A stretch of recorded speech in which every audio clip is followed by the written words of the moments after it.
ఛత్తీస్గఢ్లోని సుక్మా జిల్లాలో ఎస్పీ కిరణ్ చవాన్ ఎదుట నేడు 29 మంది కీలక మావోయిస్టులు లొంగిపోయారు. గోంగుడాలో ఎఫ్ఓబి ఏర్పాటు తర్వాత మావోయిస్టు కార్యకలాపాలు చాలా వరకు అదుపులోకి వచ్చాయని ఎస్పీ తెలిపారు.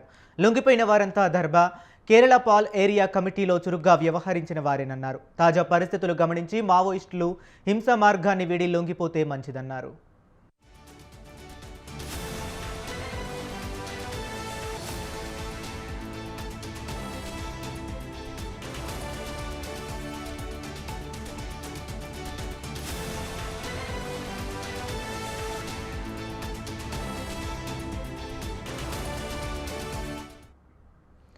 ఛత్తీస్గఢ్లోని సుక్మా జిల్లాలో ఎస్పీ కిరణ్ చవాన్ ఎదుట నేడు 29 మంది కీలక మావోయిస్టులు లొంగిపోయారు.